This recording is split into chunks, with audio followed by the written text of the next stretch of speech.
Bonjour et bienvenue sur moto80.be pour la présentation de ces nouvelles Tracer 900. Cette moto a connu un immédiat succès dès qu'elle a été présentée au public, et avec raison, puisqu'elle est dérivée d'une MT-09 qui a été encensée pour son caractère enjoué et son tempérament relativement explosif. La Tracer apportait à cette MT-09 un surcroît de polyvalence qui était bien nécessaire pour ceux qui veulent faire autre chose qu'un petit peu jouer le dimanche après-midi. Cette Tracer était presque bien née, mais pas encore tout à fait aboutie. Et cette nouvelle mouture corrige tout ce qui pouvait prêter légèrement le flanc à la critique. Alors, vous êtes peut-être au courant qu'il y avait eu un problème de stabilité avec ces motos. La police française les employait. Ils ont eu quelques soucis relativement graves quand même. Et Yamaha s'est penché sur la question. La réponse de Yamaha a été de prolonger le bras oscillant de 6 cm, ce qui change beaucoup de choses au niveau de la stabilité de la moto et heureusement n'entame en rien le côté agile et amusant de cette machine. Donc on a maintenant une moto beaucoup plus saine mais tout aussi amusante. Alors d'autres critiques, c'était peut-être au niveau de l'accueil passager, la boucle arrière est rallongée, le confort est amélioré, les repose-pieds se déplacent un petit peu, donc tout ça va dans le bon sens. Ce qui va aussi dans le bon sens, c'est que maintenant nous avons une version GT.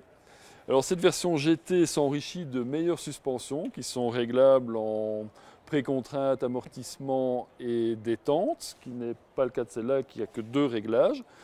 Ce matin, nous avons commencé à rouler avec la 900. J'étais très content, ça roulait bien. Ça plongeait un peu trop au freinage. C'était un petit peu. Ça tanguait un tout petit peu, mais rien de rédhibitoire.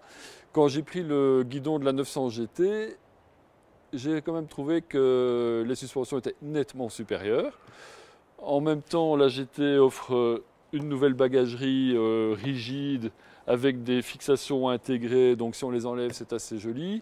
Elle a les poignées chauffantes, elle a un écran TFT qui me laisse un peu de marbre parce qu'en final l'affichage est vraiment très petit, donc oui c'est joli, c'est en couleur etc. Mais voilà, c'est pas ça qui me décidera. Le quick shifter uniquement en montant est fourni d'origine aussi, c'est pas ce qui m'emballera le plus non plus. Honnêtement, il marche pas extraordinairement bien, mais enfin bon, il est là. Mais si on fait le compte de tous les éléments rapportés, donc la suspension, les valises, les poignées chauffantes, l'écran, le quick shifter, on est largement au-dessus des 1 500 € supplémentaires réclamés pour la GT, qui donc est vraiment une bonne affaire par rapport à l'autre. L'autre ne démérite pas, mais si vous pouvez mettre 1 500 € de plus, n'hésitez pas, la GT sera vraiment une bonne affaire. On a passé une journée à rouler sur les routes d'Andalousie, 250 km au sec, c'est une première pour cette année.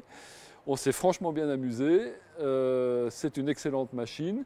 J'ai fait un tout petit peu de duo avec un collègue, c'est envisageable sans trop de problèmes.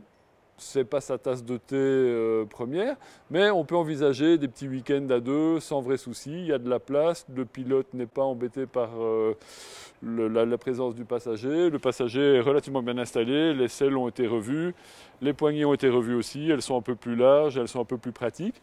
Une bonne moto, franchement, beaucoup de plaisir aujourd'hui. Voilà, merci. La suite sur Moto 80 au mois de mai.